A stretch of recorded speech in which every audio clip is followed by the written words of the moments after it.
What is up, everyone? If this is your first time tuning in to the Branding Deep Dive podcast, welcome. My name is Ahmed Cheema. I am a brand strategy enthusiast and student, and I'm joined with Abdul Mannan, who is a medical student, and he is also a design enthusiast, and he's frankly one of the best logo designers that I know myself. In this episode today, we're going to be talking about the brand of Christopher Nolan. And I do want to make a disclaimer here real quick that there's a lot of videos on YouTube and a lot of podcasts about what Christopher Nolan movies are about and about the cinematography, the filmmaking, the design, set design, all the different aspects that go into filmmaking.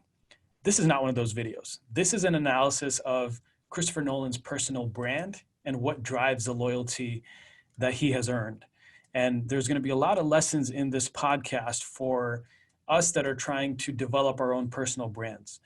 And this discussion is long. So sit back, relax, and enjoy the episode.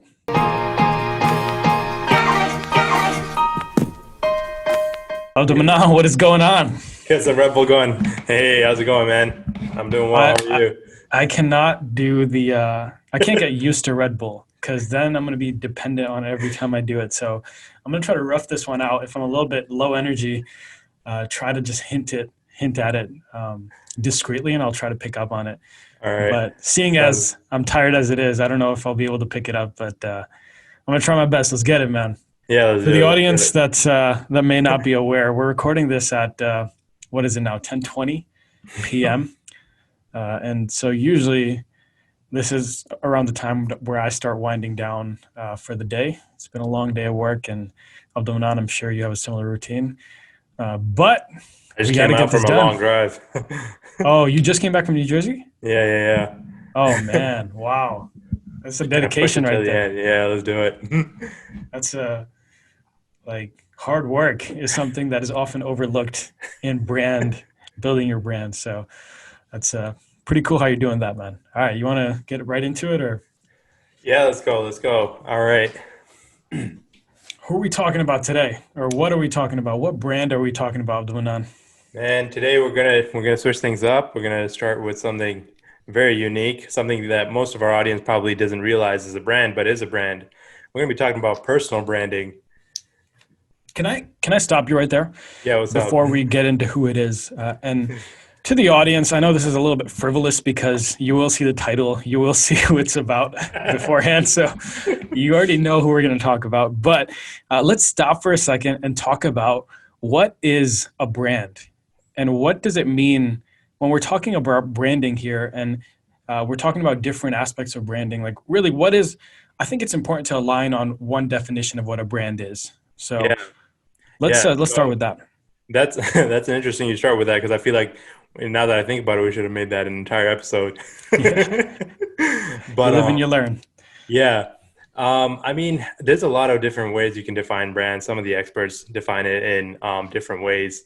But I think the easiest way for your average person to understand what a brand is the value that we assign to a product or a service that allows us to, go the extra mile in paying that extra amount to get what we need from it, right? So when we think about it, like when we say the word brand, I'm sure most people come up with like Nike, right? Or Apple, right? And now what is it about these companies that we are loyal to in terms of them coming to our mind first when we talk about brand? It's that premium price we pay for the product or service that they provide, right? That's their brand, right? And so one of the easiest definitions people understand, or one of the easiest ways people understand is when they look at a regular white shirt and then they compare it to a Nike white shirt, it's the exact same shirt, but with the Nike logo on it. That price suddenly goes up. The price that we pay for that shirt suddenly goes up. Now that might bring people to the conclusion that, the logo is the brand, right? But we know that the logo is not just the brand. It's part of the brand. It's the visual identity of the brand, but it's not the whole thing, right? The brand is the entire experience that you get with Nike. I think it's really important that you mentioned that it's the entire experience. And when you're thinking about building a brand, it's really important. I always look at it as that it's every decision that you make is a branding decision, because every touch that your customer has or your client has or potential customer has of your brand, whether it's a social media post, it's a product, or it's even just a someone talking about it, right? Yeah. Every touch, every experience, that's a part of either building your brand or discrediting your brand. And Yeah. so in that way, I always like to think of it, I think it's analogous to reputation, right? Yeah. And so Reputation. what this logo represents, this Nike logo, this Apple logo, is not, that we have some certain product like this. It's a white T-shirt, right? But what it represents in my mind is all these associations I've made based on all these touches I've had throughout my life with Yeah. this Nike product or these Nike products. So It's actually interesting you bring up reputation because that is something that actually your average person is very familiar with. And it's interesting that we bring it up in this episode because we're talking about personal brand and people understand personal reputation because they understand their mm, own reputation. We were talking about a common friend that we were thinking about inviting to the podcast. And one of the reasons that they didn't want to is because they didn't want to hurt their potential reputation in case they said something yeah, out of line on the I podcast. think let's give a little bit more context there. So Yeah. the next episode we're actually Wait, wait, planning. wait. Do you want to save it for later or no? I mean, we could say we're planning on it. Okay, Like, okay, for I sure, for mean, I sure. don't. If we don't end up doing it, you guys can kind of push us. But hopefully, we'll do this next. But the next episode we're planning is on the branding of the Republican Party and the messaging they use, and essentially all the decisions that they make that Trigger build their warning. brand. Trigger Right? warning. Yeah, I mean, it It is right. evokes a certain response in people, you know?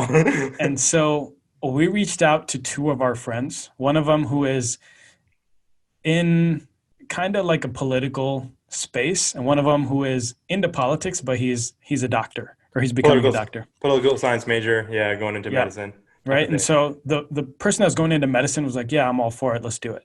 Now the other person who was actually pretty involved in politics said, "Hey, like I love the idea, but I'm afraid I might say something that 10 years down the line I may regret." Hmm. And so that just highlighted to me where I was like, man, like politics is the ultimate form of branding. You're Seriously. literally, you use all these factors, all these, I mean, they literally call your run a campaign, right? Yeah. In marketing, we use the same terminology for when we're trying to sell a product. In this Yeah. case, you're trying to sell a person, a platform, policy, right? And Yeah. so we'll get more into that later, but it was just interesting to see how even his decision to say no was essentially it was a branding decision, Yeah. right? And Touch point. yeah, Like the interaction was going to be this podcast, and he said, "Hey, he made a decision on that interaction." He was like, I'm going to pass on this for now. So, but we'll exactly. see.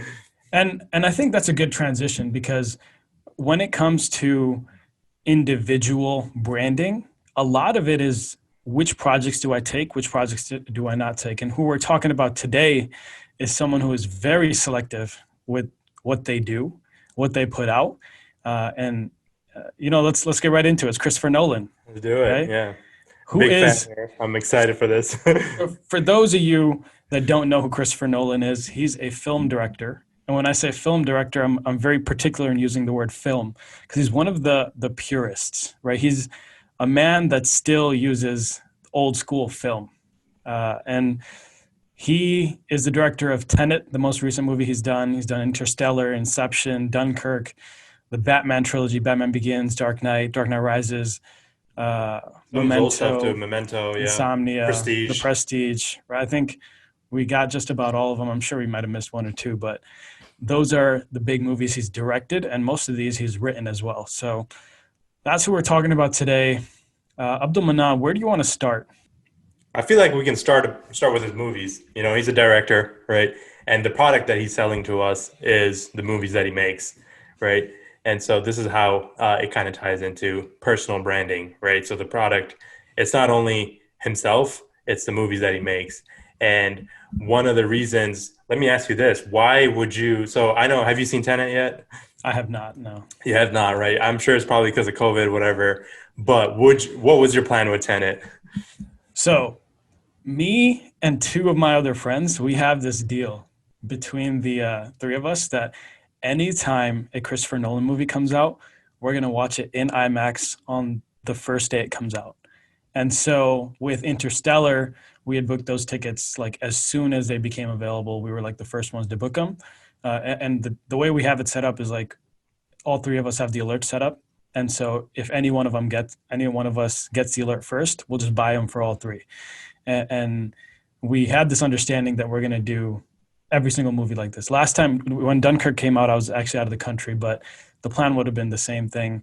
And then this time in Michigan, actually, the theaters are still not open, so we haven't been able to do that. But that's our tradition for Christopher Nolan movies. Yeah, and I'm sure a lot of his tribe, Christopher Nolan tribe, or his target audience had something like that, where they're like, okay, Christopher Nolan movie, I'm gonna go see it. Um, it was the same thing with me. I've seen the movie 3 times, and it Oh goes my back to goodness. that. It goes back to that premium that we pay, right? If we believe that we are part of, this brand's tribe, we're gonna pay that premium. Some of you guys might disagree that, hey, a movie is not worth seeing, 3 times in the theaters, right? I didn't pay IMAX every single time, but I think it's definitely worth IMAX. But it's that premium that we pay, and I'm sure a lot of his tribe pays that kind of price to go see his movies. They're not going to wait for it to come out on DVD. Let's talk about that, right? So, who is his tribe? His tribe, we were talking about this off air, but I know you described them as pseudo intellectuals. I think that that has a negative connotation, or has some I was connotation. making a joke. But would you describe them in any other way? So I think there's a few different people that he gets at, and I think the intellectuals come second, and I think the film purists, the old school film buffs, Hmm. those are his main target audience. And I say that because he is someone who is still so pure to the old school craft of filmmaking.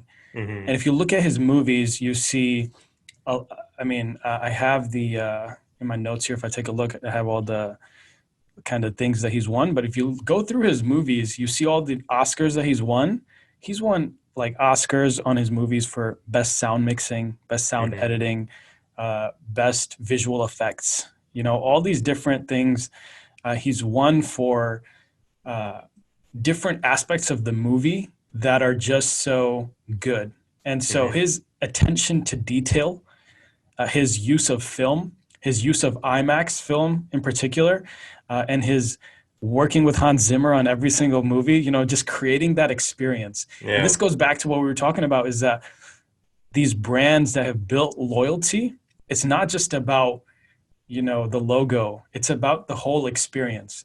And so I would say the first category of people that really are his hardcore fans would be these ideal, people that love old school film and Hmm. the IMAX experience. And Hmm. so those people appreciate those small details, right? And these people are also people that in marketing we can call sneezers, right? So when we say sneezers, we mean that when they see a product that is good, it spreads like a contagious disease Man, where, you're tying it right into COVID here, but keep going. I like yeah, it. yeah, like it's like legit. One person and sees a Christopher Nolan movie, and then they'll start telling other people. Yeah. Because number one, I would say the first point is that the experience as a movie, as a cinematic piece, was so great.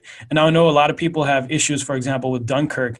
It's really not a lot of story that happened. I know we made a joke about it that like imagine the studio meeting where Christopher Nolan's like pitching the idea, and he's like, Yeah. "We're gonna shoot one scene, 3 different angles." Yeah, yeah, It's going to exactly. take two and a half hours. It's like Like, just what the imagine heck? signing off on that. And There's like a meme going around of a picture of Robert Pattinson, and it was a picture of him being looking super confused, and it was like this was his face when he read the script for Tenet. But I imagine some of his actors probably are not fully haven't fully understand the concepts that he's portraying oh, before they go into acting his movies. 100%. Like that being said, though, you can't deny that Dunkirk was an incredible cinematic experience, Yeah. right? The sound editing that they did to Yeah. build the tension, just the different visuals that they had and how they achieved those. Like it's an experience, right? And Yeah. they put a lot of work into it. And Yeah. even if you look at the scenes in Interstellar, Dark Knight Rises, like Dark Knight Rises, the opening scene is literally they do they hijack An a airplane. airplane Yeah. and they steal that's like they kidnap a person. That's like insane, like just visually speaking, and just thinking about how much work went into putting that on screen. And Yeah. that's just one small piece, right? Hmm. And so the people that appreciate those things, those are the Yeah. people that will tell other people, like, hey, man, this is what I saw. This is like, Yeah. you know what I mean? And then the second aspect of the tribe, and that's where I was talking about pseudo intellectuals. I think the broader tribe and the reason why he's been able to kind of hit the masses is because, and this is something you touched on before, is because he doesn't dumb it down for his audience. Yeah. And so, us as people that have been to college and we like to think that we're a little bit smart, we're having a podcast discussion on this. So clearly we think we know what we're talking about, right? And Yeah. so, for us, when we see these movies, we have our own interpretations of it and Yeah. our own understandings. And what he does so well is he has a good story and then he leaves the ending open ended. And Yeah. so it leaves the door open to discussion, dissection. And you see on YouTube, Interpretation. Yeah. yeah, like YouTube, Christopher Nolan, just search it. You'll see all these video essays with like Yeah. millions of views going through different theories on like what happened in Inception. Is he in a dream? Is he actually Yeah. not in a dream? Interstellar, like what actually happened, breaking down the fourth dimension. Like, you know what I mean? It's just like, Who was behind the bookshelf? yeah, exactly. There's that is an aspect that we have to understand when it comes to marketing and branding, is that when you have a product and when you have a story and the story is share worthy, that's when your product will spread like wildfire. Right Yeah. now, there's I think I sent you this on Instagram. There's a restaurant, and I think it's in New York, where you go in and there's like a little like phone booth in there, and you have to Hmm. say like a password, and then they let you in through like the side door, Okay. right? And that place is packed every single day because the story is so cool that you'll tell your friends that, hey, this place, if you go here, you go to this phone booth and then say this, like they'll You gotta let you say in, this. and it's like a secret kind of entrance. You know what I mean? It's like same thing with Yeah. Christopher Nolan stories. Is like he crafts his stories in a way where at the end of the story you want to tell, hey, Abdul Mannan, did you see Tenet? Yeah. Like, man, this is like, what do you think about this piece that happened? Like, Yeah. Yeah. he's definitely, I haven't seen Tenet, so I don't want to Yeah. talk this discussion. I don't want you to Yeah. start Yeah. spoiling it for me, but like I. Inception, for example, right? Like, everyone debates on whether he's alive or he's not. And Yeah. he purposely has that little, when the top is spinning, he has a little, tick, Did it fall or did it not fall? Yeah. yeah, That was the discussion for like years yeah. after. And it's like, Actually, you touched on something very interesting. Not only is it like well, I guess you kind of mentioned it. He trusts his audience to dive into these deeper topics. A lot of his movies, when we look at them, he's touching on topics about philosophy, very esoteric ideas like almost like predestination, free will, time, space, and all these things. And you would think that some directors might shy away from going too deep, right? But he doesn't shy away. And it's very obvious in Tenet, spoiler alert, he doesn't shy away from going into something very deep, something very complex. And he trusts the audience. And this trust is an important thing that we see a lot of brands establish with their client base or with their consumers, right? One of the stories that came to mind when we were talking about this trust is like one of my mentors, he talks about his phenomenal experience he had with Nordstrom, the clothing company, who had actually billed him more than he needed to pay. And so the transaction went through, and it turns out that he had paid more, and he didn't know he paid more. But instead, what he got, if I remember the story correctly, he gets an email or something saying that, hey, look, we overcharged you, right? And then the next question they say is, we're not going to refund. They don't say we're going to refund you this much. They don't say like, hey, the transaction is over. They ask him a question. They say, what would you like us to do? And imagine a company that big asking a client, hey, we made this mistake. What would you like us to do? They trust the client enough to have value and respect for their brand that they will make that right decision, right? When all these options are on the table that, hey, I want my full refund back and I'm not going to return the product. That was an option for this guy. But he was like, wow, they really trust me to handle the situation the best way possible. And that just, increased his brand loyalty with Nordstrom. I want to say something here. What's that? With the example of Nordstrom, they appeal to they've positioned themselves as a premium, like a luxury, like you spend a lot of money there and you have to have money to be at Nordstrom, right? Yeah. And so the clients or the customers that they attract are also, pretty wealthy people. Mm-hmm. And so when you position yourself right, and this goes to any business, right? You're going to have, if you position yourself poorly as not an expert, as someone that'll just do things for the least amount of money, then you're going to have clients that are a pain in the neck and you can't trust them and they can't trust you. Yeah. Right. Like if you tell them, hey, what do you want us to do? And you haven't positioned yourself as this kind of, you haven't established that trust and you haven't positioned yourself as a premium brand, then they're going to try to rob you of every penny and nickel that you have. For sure. Right. But if you have established yourself as a reputable brand, then you can also have faith that the people that you're working with, the people that you're going to attract, are going to reciprocate that trust. Right. Yeah. So I did want to just touch on that real quick. Yeah. Along the same lines is that you see a lot of directors, and this is a pretty common like discussion that you see is like, in movies nowadays, there's like two ways to get people in seats, right?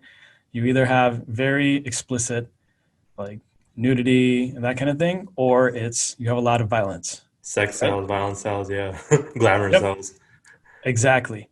And if you look at Christopher Nolan movies, there is a noticeable absence of both of these things. Yeah. and he doesn't, in his case, he doesn't make these blockbuster hits because of that. Rather, he does it in spite of that. Yeah. Right? Like, despite not having this stuff, he's still able to execute and make lots of money for all the people involved. And so it just goes back to like, just having a good story, right? He's like, look, this story can sell, but I know that the story that I have to say can also sell. And he trusts himself in that and delivers on that, right? I think let's dive into that a little bit more. I think people assume, and let's bring this back to marketing as well and branding for your business. People assume that one or two things inside a story, like one or two objects or one or two tools, is what's going to make or break you, when really the whole story is what's at play. Yeah. Right. You have to establish the entire brand, the entire story. Nike does a great job. It's just like you have to establish the whole story. Like Nike is really good at siding with, like, they pick like Colin Kaepernick, for example. Yeah. You know what I mean? They have the whole narrative about this kind of thing, and they kind of continue to build this narrative because they know if they take a side, they have a story, then people will buy into their vision. But a lot of people just take one or two aspects or one or two tools and they think that's the key to success. And so when we're talking about movies, it's, having sex, nudity, violence. They think that these things will make the movie successful. Yeah. Whereas the true secret and the true brand reputation that you build, you look at these directors that have these tools, these tropes, or whatever you want to call it, like they might be one-hit wonders, right? Like they might do one movie that does a lot of money and then you don't really remember who they are. But Christopher Nolan, like I remember I was watching Insomnia. At one point they get confused too. Sorry. One of the movies that comes up is the Fast and Furious series, and they have so many of the exact same thing. And I'm just like, when people tell me a plot point to one of their movies, I'm like, which one was that? Was that 1, 2, 3, 4, 5, 7, 9? Did it have Paul Walker in it? No. And so I remember on Saturday, because on Saturday we were watching Insomnia, me and my little sisters, a Christopher Nolan movie. And so my sister missed like the opening credits, so she didn't see it was a Christopher Nolan movie, and she hadn't heard about it. She's in high school. And in the middle of the movie, she's like, "Is this a Christopher Nolan movie?" I was like, "What?" Like, how did you know? She's like, "I could just tell by the music and like the way like they're talking about things." Seriously? I was like, "Yeah, like it is." There you go. So it's like That's you that's have like that's like when sorry to cut you off, but that's like when Chevrolet has those commercials where they take the Chevrolet badge off and they're like, "This is a Chevrolet," you know? Like, oh yeah, I can tell it's a Chevrolet. Or That's funny. Buick has that now too, but yeah. Yeah. Well, That's an example of great branding where you can take that label off and people are still able to tell based on the brand's values, based on the brand's communication with you. And in this case, with Nolan, through the movie, through the conversation, through the stories that he's telling. yeah. Well, so like to that point, when we're talking about a brand, or talking about a logo, it's really just like a name or a symbol that tells you a certain set of principles that this product or whatever will give you, right? And so when it Hmm. comes to Christopher Nolan, he's built himself consistently as someone who has these deep themes that he uses and Yeah, dope music in the back, and you know what I mean? Like it's yeah. just these are things that people start to associate with him. And Or so expect. yeah, yeah. And And so that's actually interesting because that's another definition of what someone might say a brand is it's the expectation or the promise that you receive from a company, right? Or a product or a service.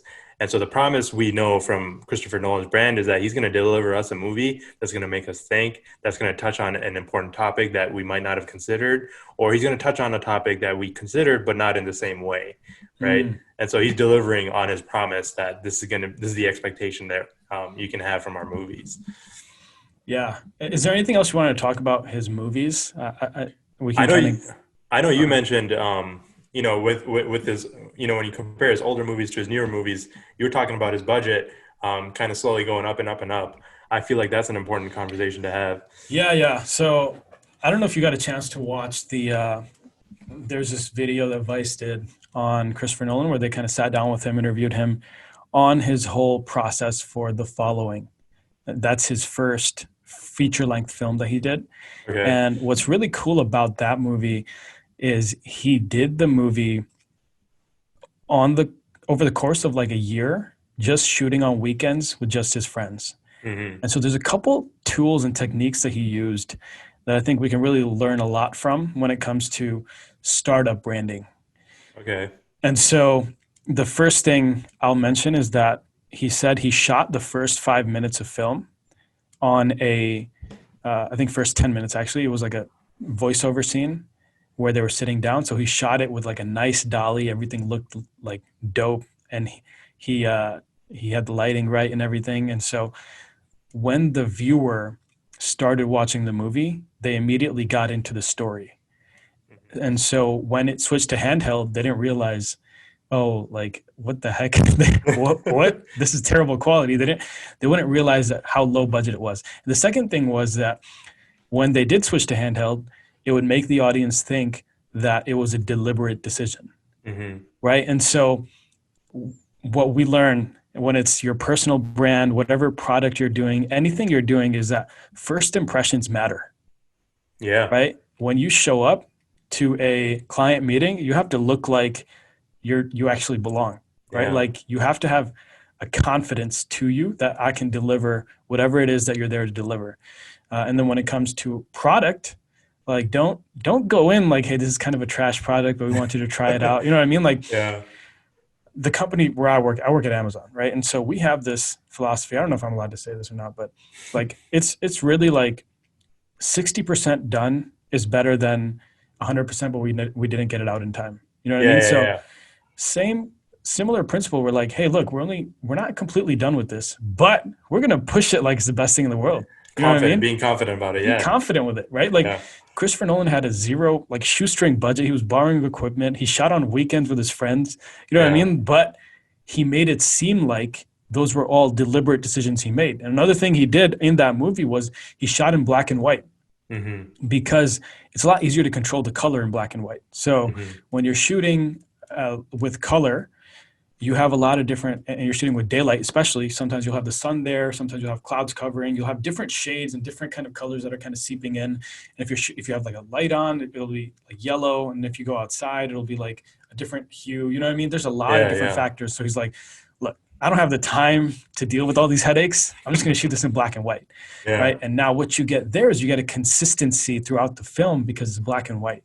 Yeah. And he did that because he didn't have money and he didn't want to deal with that. But it fit with his theme so well that you could say, like, if he said that, hey, I made this choice because it was the best choice to make, I would have been like, yeah, you're right. You I know what I believe mean? it. And I so, believe it. Yeah. yeah. Yeah, for And sure. so, like, understand your constraints. Every project you do, every product that you make, everything, every situation we're in life, right? This is a life lesson, not just a branding lesson, but you're going to have constraints. There's going to be certain variables that you don't control.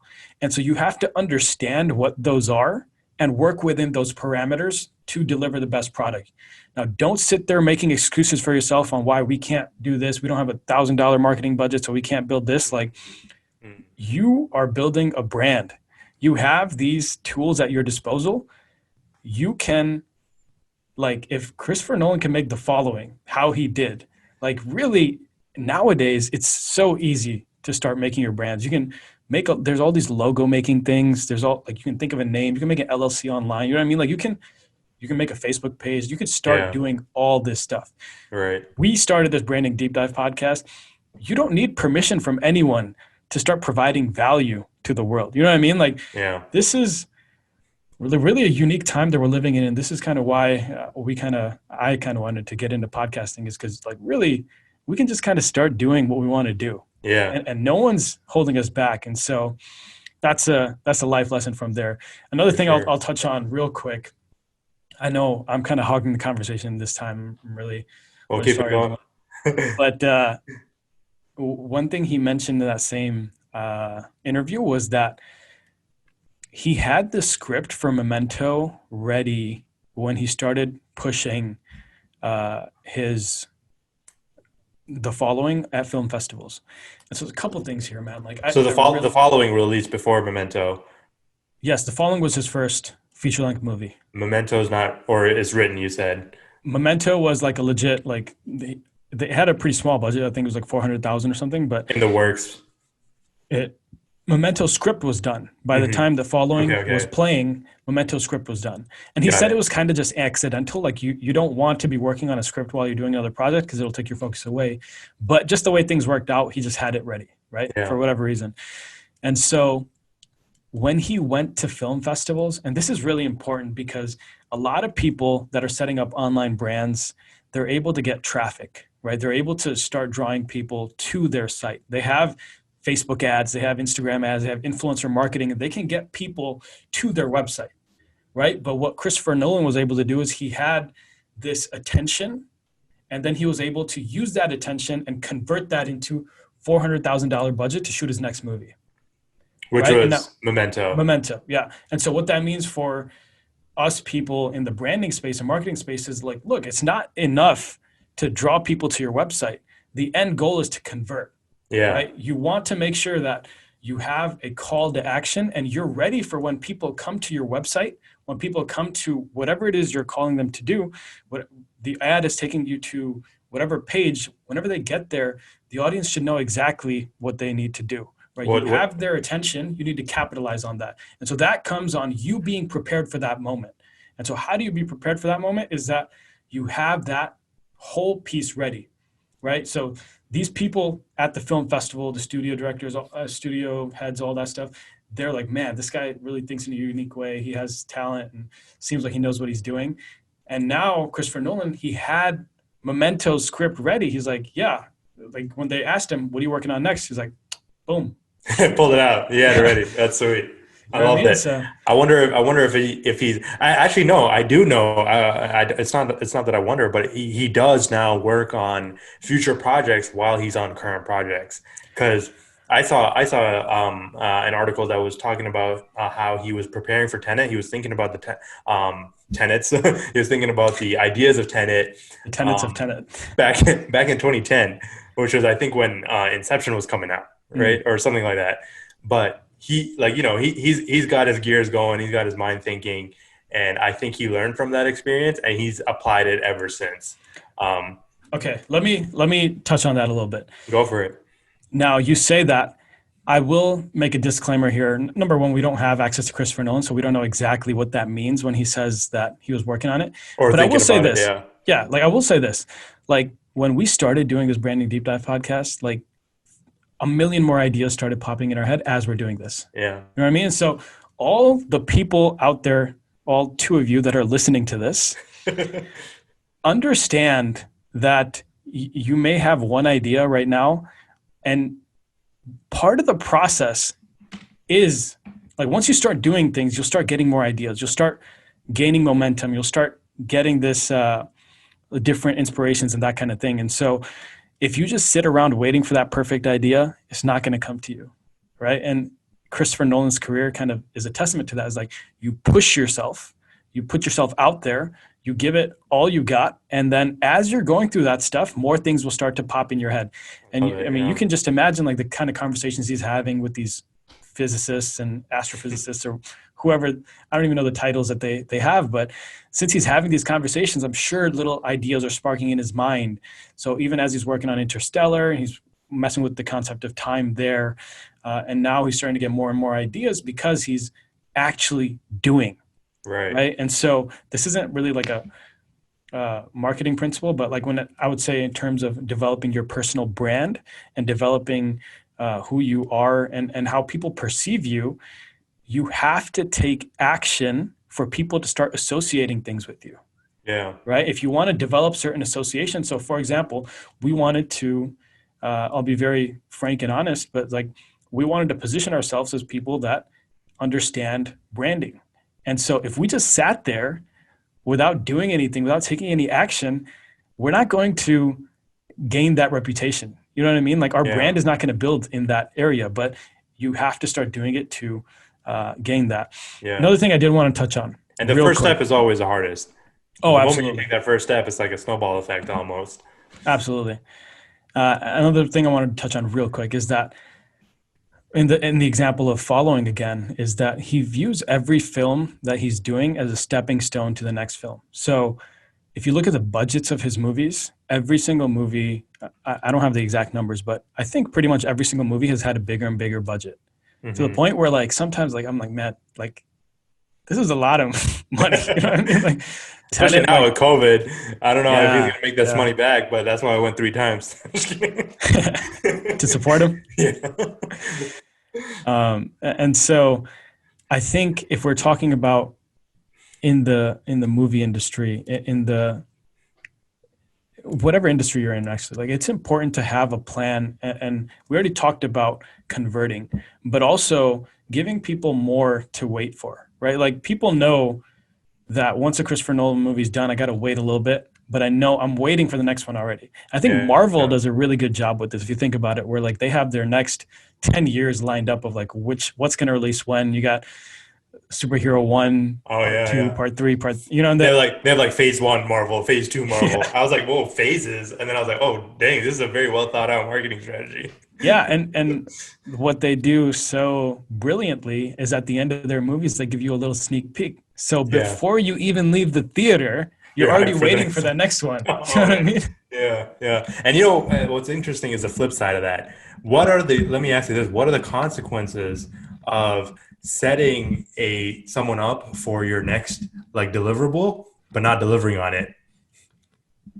Because I feel like there are movies that will, like he had the opportunity with Tenet, like with COVID, he didn't, he was like, maybe, I don't know the finances behind it, but like, it's very likely that he lost money on this movie, but everyone knew about it from the trailer. Like the trailer released, COVID happened, and then the movie released, right? So he had a decision to make when COVID happened. Did he cancel it, right? People are already hyped from the movie. They're like, man, Tenet, Christopher Nolan, I'm hyped for this. And now what if he didn't deliver? Like, what are the consequences of that? That's an interesting discussion. And really, I think you have to have a seat at the table to really understand what's at play here. But I think there's a couple things you have to consider. I think it's not just his decision to make, because the studio, the people that are fronting the money ultimately, or the distribution team, like whoever it is, like I highly doubt that he gets the final say on is this going to be released in theaters or his company, or not. Yeah. And to your point, I think if he did not release it, like I'm of the opinion he should have just waited. Like I think he should have just waited it out till next year and then released it then, because interesting. There's a lot of states that still don't have theaters, and like now, like the damage is already done. You know what I Yeah. mean? Like you can't get your opening weekend back. Yeah. And that's So another he, thing. yeah, he did stagger his opening weekend. I know that the release for the movie was different depending on which country you're in, right? I think in Yeah, Europe it but released way earlier. So yeah, I'm sure, that's a normal thing though. That's on generally like a lot of movies that they have a staggered release like that. but So, with COVID, I think it was like a little bit more nuanced.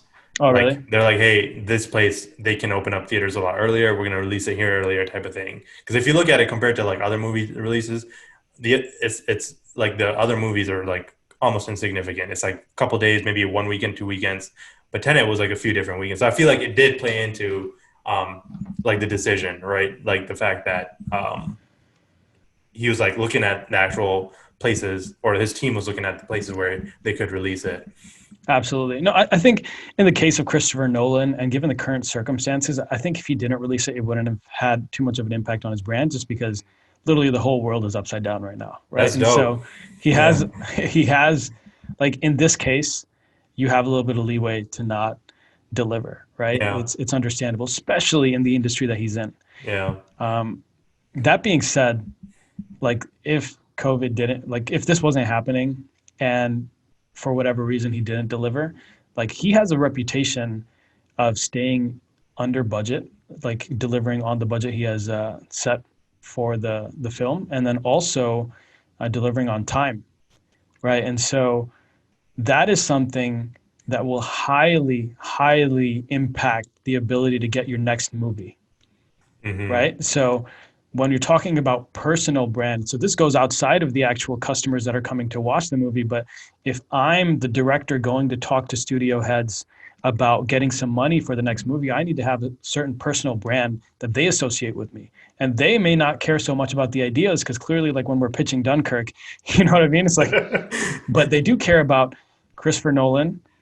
When he shoots a movie, he stays under the budget that he asked for, Yeah, and he delivers on time, and the movies make their money back. yeah. And that is enough for us to sign off on whatever the heck he wants. If it's the same scene just shot from three different Yeah, perspectives, even that. exactly. That's actually an incredible point to from like a studio perspective. Yeah. I mean, we're talking about personal brand right now. What's interesting is that when I bet when I say personal brand, the first thing that comes to I'd say the average person's mind is like the reputation in terms of physical person. And I know you had a lot of interesting things because if you think about Christopher Nolan, in my circle, most I feel like the people that I talked to about the movie Tenet didn't know who Christopher Nolan was or what his movies were. They knew about a couple, like Dark Knight, very obvious, Inception, very obvious, but the rest of it, they didn't have that brand in their mind. Um, and I think part of it plays into how they kind of portray themselves as individuals. And I know that you noticed some things about Christopher Nolan himself as a person. So I was wondering what your comments were on his personality. Yeah. I think one of the most, Christopher Nolan is one of the most unique characters in the Hollywood industry, in my opinion. And the reason I say that is because if you look on like, you know how IMDb has like fun facts about people, Hmm. like if you kind of go through those, one of those is that the man doesn't have a cell phone. It's 2020. You Yeah. know what I mean? Like he has positioned himself as very mysterious. And the Hmm. way I think of Christopher Nolan is you see these old school classic writers like Henry David Thoreau and some of these other writers that I'm kind of drawing a blank on right now, but they have this image usually of a little house on a prairie that they kind of go to, and they literally disconnect from the whole world and they produce their masterpieces there, right? Hmm. They spend some time in a forest for 2 weeks away from everyone else, and they're just them, their thoughts, and they use that time of solitude to really focus and create a masterpiece.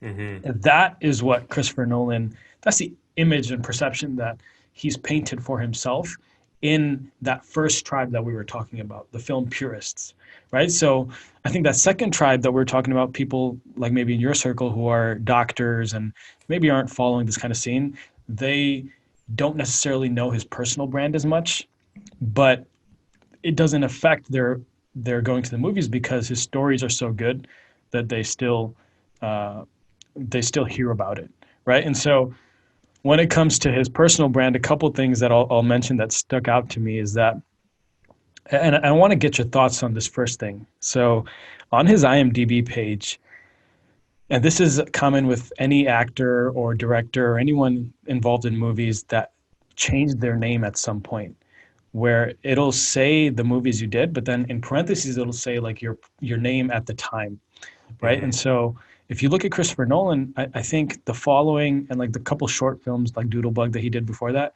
it says as Chris Nolan. Mm-hmm. And now, you know, it's Christopher Nolan. Like we've been talking about him as Christopher Nolan. Like that's his Yeah. name. That's a decision he made, right? And I want to understand this decision from a branding standpoint. Why would you choose Christopher over Chris? So a couple things come to mind for me. One is the uniqueness of his name, right? So when you think about Christopher's, they're always going to go by Chris. So if everyone's going, so this is something we talked about on the Bronco podcast. When everyone's going one way, you got to go the other way. And so if all Christophers are going towards Chris, he's like, hey, let me stick with Christopher. It's almost like establishing his own brand, and it's one of the, if I think about Christopher, I don't think I can think of any Christopher that I know that goes by Christopher. And it's funny because I think the only one that comes to mind is like Christopher Robin from Winnie the Pooh. Like he doesn't go by Chris, he goes by Christopher. So that's like the main important thing is that he's establishing himself in terms of distinction, right? And I think that's an important decision to make, especially on a website where you kind of see different names. You see names all the time, right? You click on a movie, you see names of the actors, names of the directors, names of the producers. You're seeing like names are all over that website, and to be able to establish yourself or to distinguish yourself with the names is an important step in personal branding. This is something that hits a little bit home for me because growing up, I grew up in a community where there's a lot of other Ahmeds, right? And so my friends, like to differentiate, they started calling me by my last name. And I'm sure there's Yeah. plenty of people out there with similar situations where like everyone just knows me. A lot of people, I remember getting this feedback that like, hey man, I can't find you on Facebook. I was like, okay, what are you searching? They're like, Chima. I was like, that's my last name. And they're like, what? Yeah. And And then they then, realize that everyone calls you by your last name. yeah. Yeah. And Yeah. so It's the same thing with like Muhammad, probably. exactly. And it's a way to differentiate in people's minds who you are, right? And Hmm. so, and it also makes it easier for me. Like I know you're talking to me versus if there's other people in the room. So if there's a bunch of Chris's in the room, Right. which I'm sure at like a lot of these like sets and stuff, like Yeah. you're like Chris here, Yeah. Chris, and they don't know Right. which Chris it is. And it's like Christopher. It's like, yep, Yeah. you know. Yeah. So So that's interesting. That actually brings up an interesting point. I feel like Christopher, if we were to use the two names, Christopher and Nolan, I would think that Nolan is the brand that, or the more distinguishing part of his name. Christopher, you see it all the time. And what's interesting is that I was just talking to my cousin about this, and he's like, actually, Christopher Nolan, he actually gets all of his ideas from Jonathan Nolan, his brother. I was like, whoa. So I got to look this up, and it turns out, yeah, he has a brother, Jonathan Nolan. That I guess not a lot of people know. I didn't. I mean, I had heard of him like back when I was like first learning about Christopher Nolan. But he I think what he was telling me was that he plays an important he played an important role in making Christopher Nolan who he is. Um, so that would be an interesting conversation to have with both of them to see yeah, like if they from a personal branding perspective, you know, Christopher or Jonathan, if either of you are listening to this by any chance and you would like to have this discussion in person or yeah, virtually, please do reach out. We'd love to have you guys on. yeah. But yeah, it's interesting that you used Jonathan and not John. There you go. Yeah, So that they both kind of differentiated themselves. And yeah, like if you have two people in the same industry with the same last name, like yeah. it's another way you can do it. So And there's another example of him trusting his audience to use that name, right? It's like he could have just been like, "Hey, my name is Chris Nolan." He doesn't trust his fans to accommodate for such a long name, like, whatever, like three syllables, a little bit hard to pronounce. He could have just been like, "Hey, you know what? I don't trust these. Like, I'm gonna make it easy for these guys." No, he's gonna make it exactly like his movie. He's like, "Hey, call me Mm. Christopher Nolan." So it plays right back into it. A couple of things I want to touch on his personal brand, in addition to what we already discussed, is number one is that he positions himself as very mysterious. Like we already talked about, he doesn't have a cell phone. If you look at his trailers, he doesn't really give very much away. I don't know about Tenet because I haven't really seen the trailer or the movie, so I don't know if he gave away a lot or not. But I Yeah. remember seeing the Interstellar trailer, and I got in, and like I, you don't have a single frame from the third act. You know what I mean? So it's like that third act is completely new. That last half hour is like, whoa.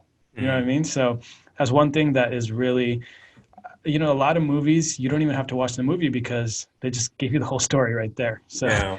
that kind of goes Yeah. into his storytelling and the experience as well because he he knows that he can just give a glimpse to his audience and just get him a little bit interested, just get him in the seats. Yeah. And then the story will do the rest. Instead of, hey, like here's the whole story. If you like it, come watch it. You know what I mean? Like, Yeah. Yeah. Yeah. but Yeah.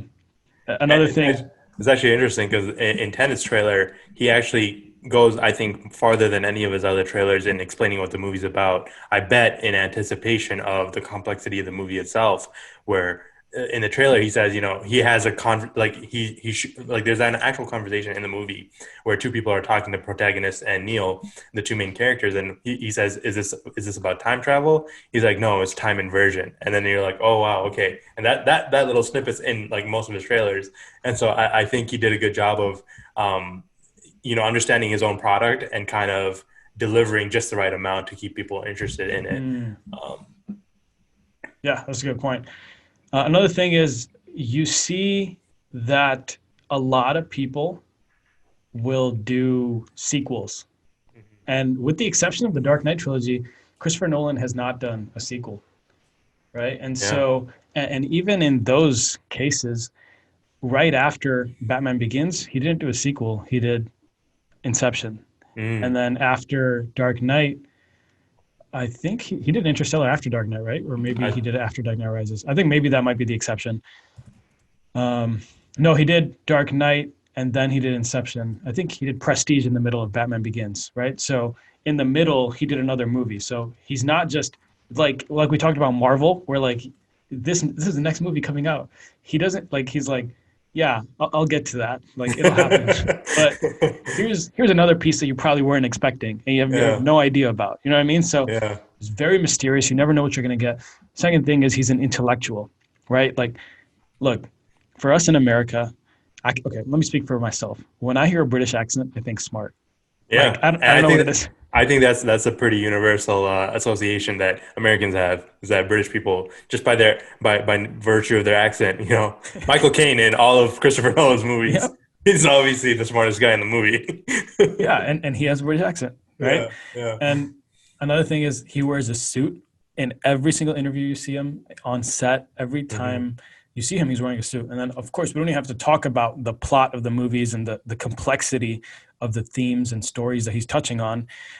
And like that being said, he's a self-taught filmmaker that has incredible technical understanding of film. That's why he's a purist still. You know what I mean? Like he Hmm. understands film editing, he understands cinematography, he understands uh, what it means to shoot on a 70 millimeter film. You know what I mean? Like he understands. Like a lot of people nowadays, they'll just be like, "Hey, yeah, I'm shooting digital. I got this camera." Like he's self-taught. He Hmm. understands, and he's able to, because of his understanding and how he's positioned himself, he's able to draw the most talented people in the industry to work with him. Like he has a partnership with Hans Zimmer since like way back when, since Batman Begins. You know what I mean? Yeah, And he's been working with him, I think, on like pretty much every movie since then. yeah. And Almost like having like an in-house designer for a brand. It's like, hey, we got to keep this brand consistent. We're gonna keep you on board here. yeah, and even with the cinematographers, if you look at it, like from Memento all the way up until I think Dark Knight Rises. Wally Pfister did all of his movies, cinematography wise, and then he changed. I forgot who the guy was now, but I think the next couple movies has also been consistent. And so, one thing is attracting talented people. Another thing is retaining them and working with them again and again, and then producing incredible work again and again. And so this goes with any field, right? It's not enough to just be talented. It's not enough to just have that image that you're really smart, but he's a leader, right? Mm-hmm. And the proof that he's a leader is that these people continue to work with him. Yeah, they stay on right? board. Yeah. Yeah, they stay on board. And so his reputation for being someone that is, good to work with and delivers on all these movies and all this stuff allows him the freedom to, spend a lot of money working with the best in the world. Yeah. You know what I mean? So I think that's something that when it comes to our personal brands, we have to understand ourselves as well, is that, look, if we want to attract people, like, for example, if we want to have talented people on the podcast, if we want to bring people onto this branding deep dive that we respect and admire, we have to ourselves, number one, be experts, or at least try to be getting to that expert status. And then number two, we have to have a personable, Reputation.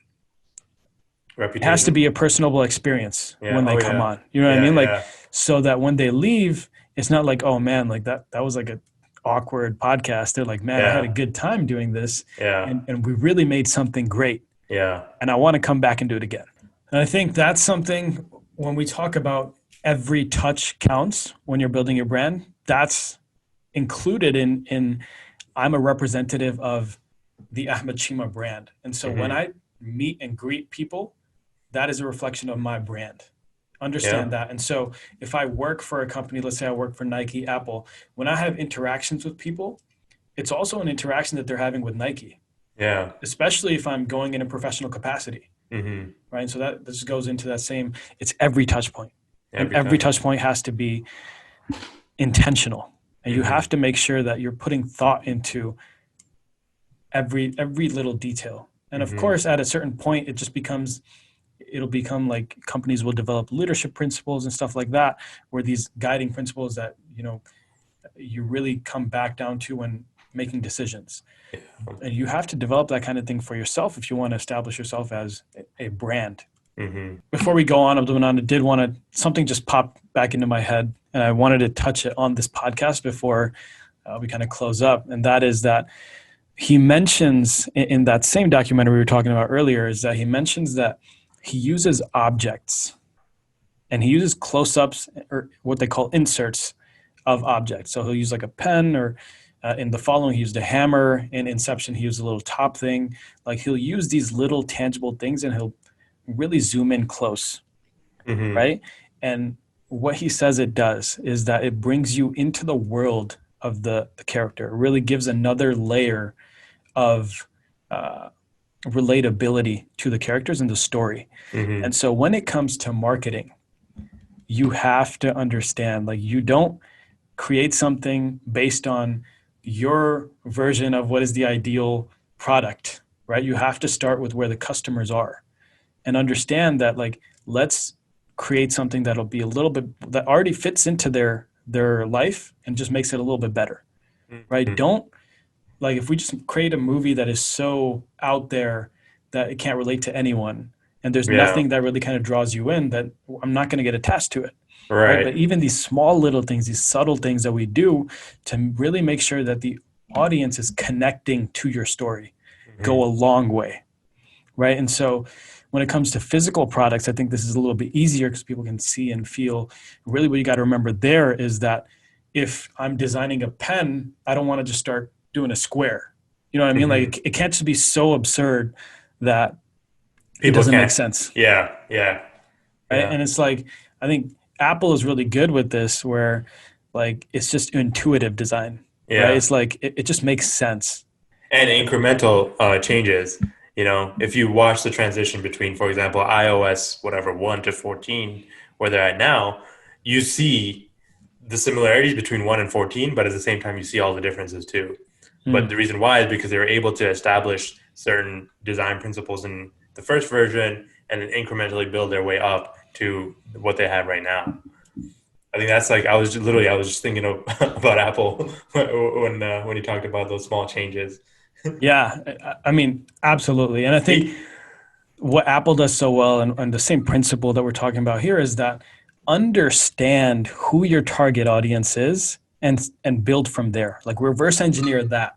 Like understand who it is you're trying to reach. Hmm. Like you in marketing and branding, like you first have to understand who it is that we're trying to reach, and then take steps to reach those people and make it relatable for them, and really Hmm. make it a piece of, or something of value for that ideal client, Hmm. right? And so um, that's the principle there that I got there. Is there anything else you want to talk about? I know.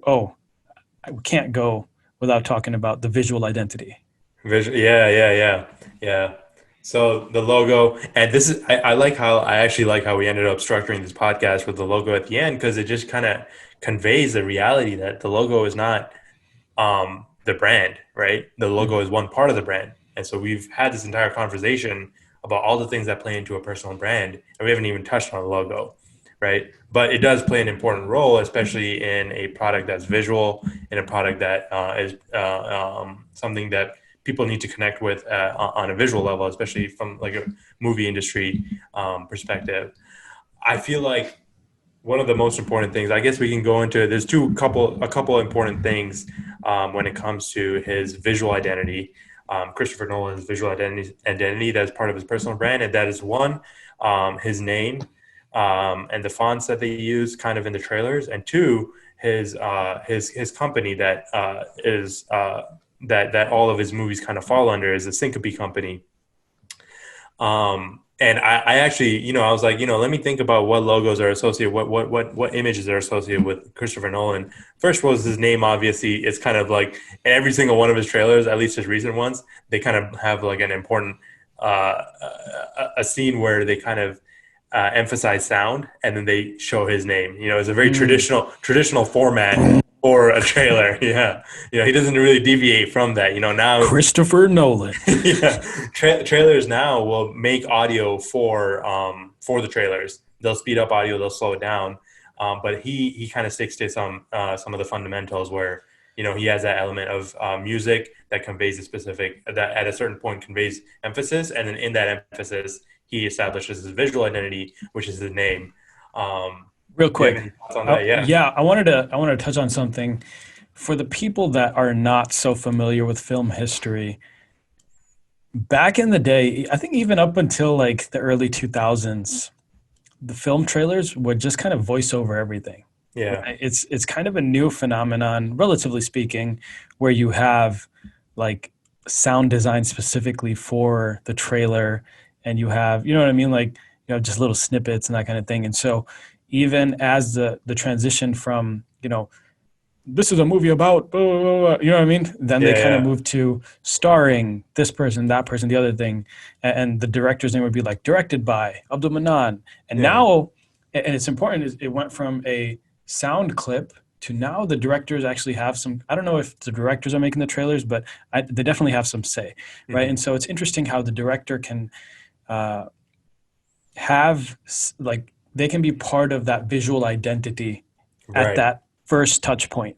Right.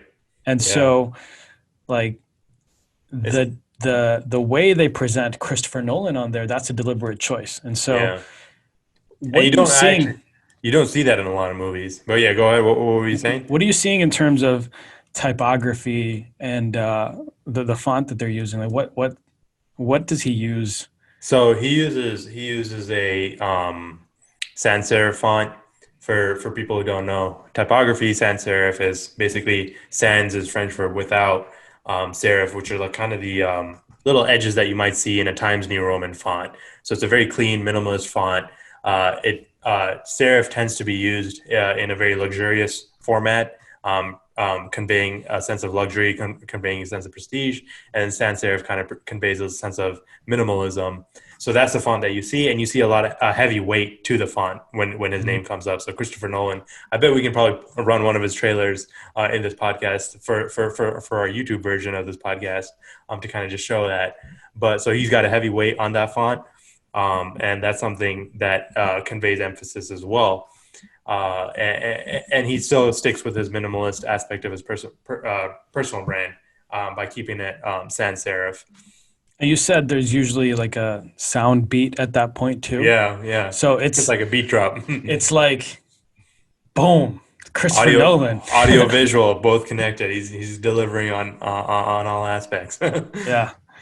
And then his producing company too, Syncopy, has a very interesting logo as well. I don't know if is it okay if I tell them how you pronounced it? Go ahead. Yeah. Syncopy, but I think Syncopy, the way they spell it, is a word. Hold on. Okay, before we move on, I think in my defense, Christopher Nolan uses all these words that like no one's heard before. You know what I mean? Like, who uses the word inception in day-to-day life? You know what I mean? Interstellar, right. Like Tenet. Like I guess Tenet we use like as principle, but like generally like prestige. Like what? Yeah. Like you know what I mean? So like I think it's fair that people would pronounce things wrong. I feel you. Yeah. So, but going back to it, Syncopy, he didn't spell it right. So I'll give you that. You know, Syncopy spelled with an E at the end, Syncope, which a medical term means, like a loss of consciousness. And very clearly, you kind of see the connection immediately. The moment I tell you what syncope actually means, it's a state of lack of consciousness or a subconsciousness where dreams play out, potentially nightmares play out, ideas are incepted, right? So we see the relationship between the ideas he talks about in his movies and the brand that they all fall under. I want to make a point here, and that is that any film course you take, one of the things that you talk about is the suspension of disbelief. And directors have to work to make sure that their audience is temporarily believing what you're putting on screen. And so when we talk about syncope, I think that terminology kind of fits into the movie experience. You know what I mean? Like you have to go there and kind of not be aware that you're actually in a theater, not be aware that, like I'm looking at a bunch of pictures that are moving with some, sounds. Like you have to like forget where you are and really just engross yourself into the movie for it to actually be a movie that you enjoy.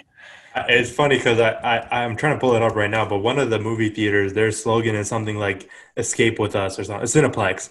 So Cineplex, I don't know if I'm pretty sure it's probably a Canadian company, but Cineplex movies, their brand or their slogan is "Escape with us," meaning we're gonna go into a different area now, a different space now. So continuing on that discussion on syncope is that you see that their logo is a maze too. It's like this, like it comes out and it's amazing. It's like 3D. Number one, that's where mazes is where you get lost. Yeah. Right. That's like, and if you look at Christopher Nolan's movies, sometimes it can feel like you're in a maze. Yeah. You start lost and then you finally get to the end and you're like, oh wow, okay, finally I'm at the end. Which is actually very interesting because I was telling the people that I was watching Tenet with, at about Act 2 of the movie, I'd say at the end of Act 1. So for me personally, at the end of Act 1, I was lost. But on my second pass, I was lost at Act 2. And then almost like the third time, I was like, all right, now things are starting to make sense. But it just lends right into his personal brand, into his theme. So one of the questions that they asked in that interview of Christopher Nolan was about the jump cuts that he does. So generally in his movies, if you look at it, there's this theme where you'll have at least, at the minimum, sometimes more, but 2 congruent storylines going. And so as soon as you get to the peak of one storyline, he'll cut to another and build the tension there. So if you look at Dark Knight, you had Batman going to chase Joker while the people on the ships, they have the bombs. And the detonation, yeah. Both of them are kind of going at the same time. And then they kind of, they cut between those 2 scenes. And so one of the things he says is one of the reasons he does that is because it hides gaps in your storytelling. And so Mm. plot holes that maybe we might have like, hey, why is this happening? And this goes back into that suspension of disbelief and the whole maze thing where like, number one, you just, oh shoot, okay, now I'm on, I took a turn here. I'm following this different piece of the maze. But also it helps you just kind of stay engrossed in the story. And the lesson for us, if we're developing our personal brands, is that number one, you got to be good at storytelling, right? You have to be able to tell your story, and you have to articulate like just experiences that you have pretty well. And so if you are presenting a speech or you're telling a story, going off on a tangent real quick and then coming back, that's an effective technique you can use to cover any plot gaps that you have, Hmm. right? So I think we might have done that a few times even without noticing in this podcast, where we kind of started talking about one thing and we didn't complete our thought, then we talked about something else that came up, and then we kind of Yeah. finished that thought later. And he uses that on purpose while we're just kind of talking around, and you know what I mean? Like, Yeah. Yeah. understand these tools you have at your disposal when we're talking about storytelling, and understand that, look, these, if you're going to be a marketer, you're a storyteller. And so Yeah. you have to understand what are the different tools, techniques that I can use to effectively tell my story. Yeah. And that's one of the ways that you can effectively tell stories, and one of the tools you have at your disposal. So That's so interesting because, I don't know if this is a spoiler alert or not, but one of the complaints that people had about Tenet was that the audio when you watch the movie in a regular theater is not as good, right? And then that you really need the full IMAX experience, to the point that where one theater literally put out a little notice that said, "Hey, the audio is purposely like this," which is so interesting because Christopher Nolan has a tool of audio to use to convey his story. But then he purposely, like, some of the scenes, if you watch the trailer, they have masks over the face, and so it makes the audio hard to hear, like what they're saying. mm, But he does it purposely to almost make you focus on, hey, this is not what the most important part of the story is right now. It's the visuals, it's what's going on in the scene, yeah, and so it's just him using all the tools at his disposal, and uh, you audio know, is a disposable tool. yeah, exactly, exactly. No, but I just thought it was very interesting that you mentioned that. Um, Yeah, I know we generally have a little section for our ideas and what we do next. I know we ran a little bit long as it is, but did you want to quickly touch on some of the ideas you had if you were Christopher Nolan? What are some yeah. of the next moves you'd make? So I don't know if this is a decision Christopher Nolan wants to make or if it's something his company wants to make. But one of the shows I've been watching, keeping up with on Disney Plus is The Mandalorian. The season's over 8 episodes, but what they did after releasing episode 8 was they went into this. Disney released this concept called the Disney Gallery, where they explore the creation process of whatever it is that they're putting out. And so the first Disney Gallery. Thing is the creation of the Mandalorian. So it adds another dimension to the experience, to the product that they have put out, and it's been pretty amazing to watch, just to see what kind of goes into producing the movie or producing the show. Each episode is kind of like a different topic, like visuals, sound, production, props, and stuff like that. So I think what would be really cool is if Syncopy sponsored, not like some fan based stuff, but like if Syncopy came out with almost like an explanation series or like a discussion series where they have Christopher Nolan and kind of shed light on the conversations just Christopher Nolan is having with, I'm sure that he's having with physicists and philosophers and all this stuff to talk about some of the ideas that are conveyed in his movie.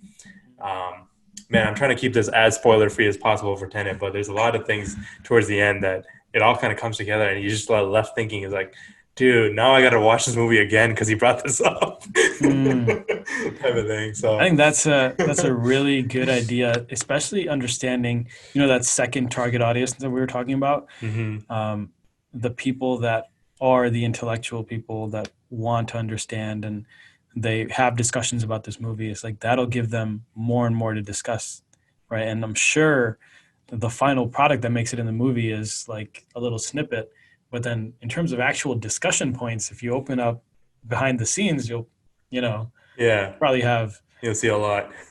You probably double the YouTube videos on Christopher Nolan just Seriously, by doing yeah.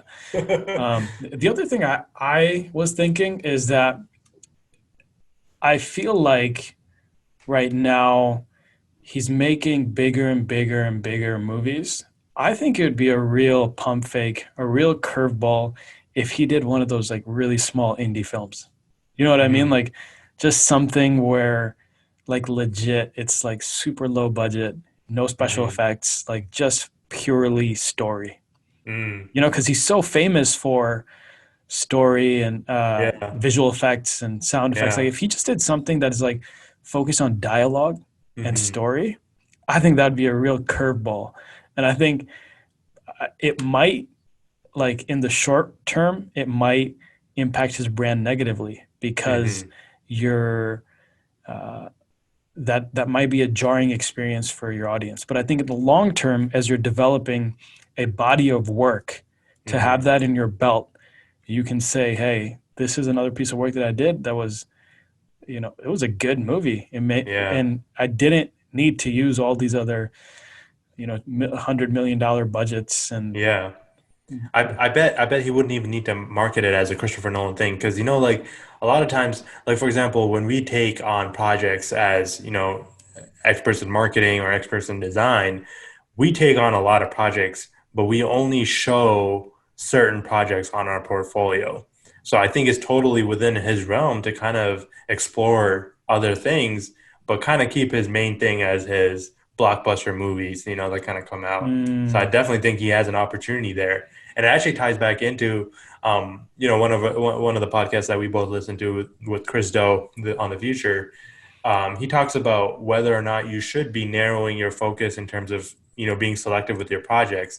Obviously, you should from the perspective that you want to attract like high paying clients and clients that value your work. But at the same time, in order to develop your skill and in order to show your skill, you don't have to reject like small time clients. You just don't have to market them. You just have to include them in your bigger brand, in your personal brand. mm, mm. And that just goes back to kind of the stuff that we're talking about. Like, okay, if you want to do something, you can do it.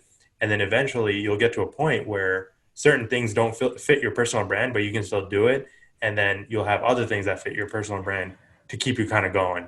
While we're on this subject, let me just touch on that a little bit. So one of the things that Chris Do always talks about, and I think it's important to highlight here, is that when you're starting out building your brand, it's important to find a niche and Hmm. really double down on one thing that you're good at.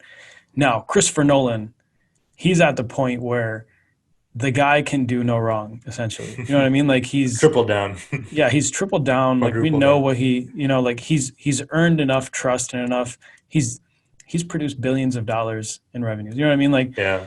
there's like he's at the point where he can do whatever he wants, right? And Yeah. so as creatives especially, like we don't like doing the same thing over and over and over again. Like that's why it's so tough for us for these 9 to 5 jobs that we're doing the same thing. It's like, man, like it's just too boring. Like I got to have Yeah. something in my life where I'm learning something else, I'm doing something different. And so Yeah.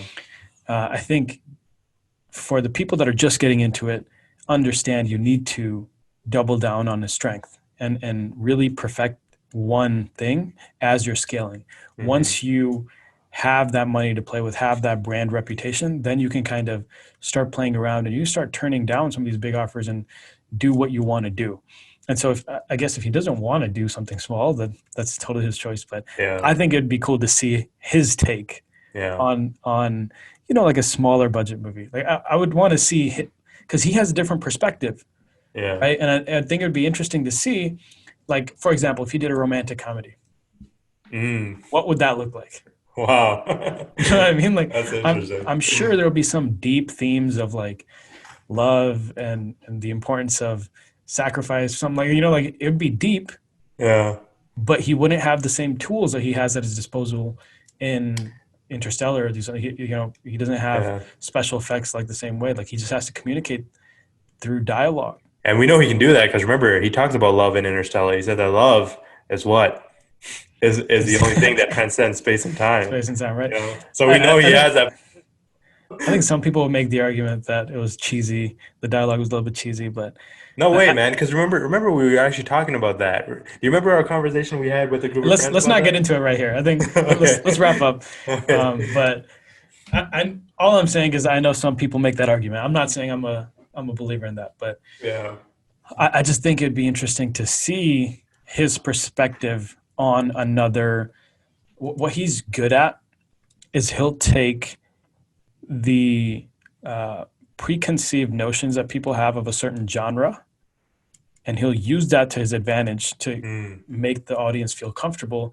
And then through storytelling and through different themes, he'll really make you think. mm. And so we've seen that in sci-fi. We've seen that in like I don't know what genre some of these go into, but like I'm really interested to see like a comedy or a romantic Yeah. comedy or like how he's able to use the motifs and the general themes that and the general structure that these different types of movies follow, and how he's able to break conventions and really shock you with what he delivers. So Yeah. I think That's a good question to end on. It's like what type of movie do you want to see Christopher Nolan dive into? Like something way out of the blue, and you said rom-com. That's your choice. yeah, I I think that'd mean, be interesting. What yeah. about you? For me, it'd probably be I want to say horror. Mm, Yeah, to see because I feel like he'd bring a different because all horror movies are what they're jump scares, right? They're like mm. all about that, and so I feel like he'd really deliver Have you something seen The special. Shining? No, I have not.